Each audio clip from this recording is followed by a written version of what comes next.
Hello friends, this is Chetan. Recently Pakistan की सेना को वहां की सुप्रीम कोर्ट ने फटकार लगाते हुए ये कहा कि आप ना देश की रक्षा करो, बिजनेस नहीं। इसी के साथ वहां के सभी पॉलिटिकल लीडर से ये भी कहा कि जब भी कोई सरकार बने तो वो ये इंश्योर करे कि पाकिस्तान की जो सेना है वो रक्षा पर ध्यान दे। बहुत ही बैड न्यूज़ है ये पाकिस्तान के लिए, क्योंकि उनकी आर्मी को सुप्रीम कोर्ट से फटकार लग रही है, वो भी उस काम के लिए जो उन्हें करना ही नहीं चाहिए। नाउ क्या है पूरा इशू? पाकिस्तान की जो आर्मी है अब वो रक्षा का काम छोड़कर बिजनेस में क्यों लग गई है?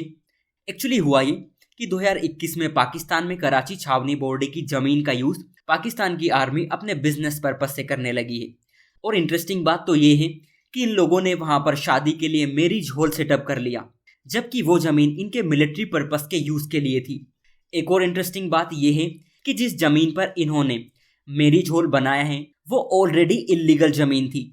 इनकी आर्मी एक इलीगल जमीन को खरीदती है और उस पर मैरिज हॉल बनाकर बिजनेस करते हुए पैसा कमाने लगती है। जब ये विवाद वहां के सुप्रीम कोर्ट पहुंचा तो वहां की कोर्ट ने पाकिस्तान की आर्मी को नसीहत दे डाली कि आपका काम रक्षा करना है, आप वो करिए, बिजनेस नहीं। इसी के साथ इनके चीफ जस्टिस ने यह भी कहा कि क्या वहां के संस्थानों को अपने अधिकार क्षेत्र नहीं पता जो इस तरह की हरकतें हो रही है?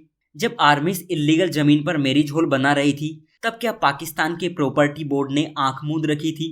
ये वहां के कोर्ट का स्टेटमेंट है। नाउ आपका क्वेश्चन ये होगा कि इनकी आर्मी बिजनेस में क्यों लगी है? देखिए, मैं इससे रिलेटेड न्यूज सर्च कर रहा था तो फाइनली ये पता चला कि इनकी आर्मी पूरी तरह करप्ट है। इतना करप्शन होता है ना जिसकी कोई हद नहीं। फैक्ट्स फोकस की एक रिपोर्ट में ये दावा किया गया है कि इनके जो फॉर्मर जनरल थे ना, बाजवा, इस व्यक्ति ने अपनी वेल्थ को $47 मिलियन तक कर ली। आप खुद ही सोचिए कि क्या इतना पैसा किसी भी नौकरी में मिलता है क्या? इतना ही नहीं, इनकी जो आर्मी है ना फुल बिजनेस करती है, चाहे रियल एस्टेट हो, फर्टिलाइजर हो, सीमेंट मैन्युफैक्चरिंग हो। इसी के साथ बहुत सारे public sector units, water and power development authority, logistic sales और इस तरह की बहुत सारे ऑर्गेनाइजेशन पर इनका कंट्रोल है। इतना ही नहीं, इनके ज्यादातर आर्मी ऑफिसर रिटायरमेंट के बाद विदेश भाग जाते हैं और वहीं पर अपना बिजनेस करने लगते हैं। 2022 में स्विस, जो कि स्विट्जरलैंड की इन्वेस्टमेंट बैंकिंग फर्म है, उसका डेटा लीक हुआ था जिसमें यह बात निकल कर आई थी कि ये लोग ड्रग ट्रैफिकिंग, स्मगलिंग रैकेट, इन सभी में शामिल होते हैं, अपना पैसा छापते हैं एंड रिटायरमेंट के बाद देश छोड़कर चले जाते हैं।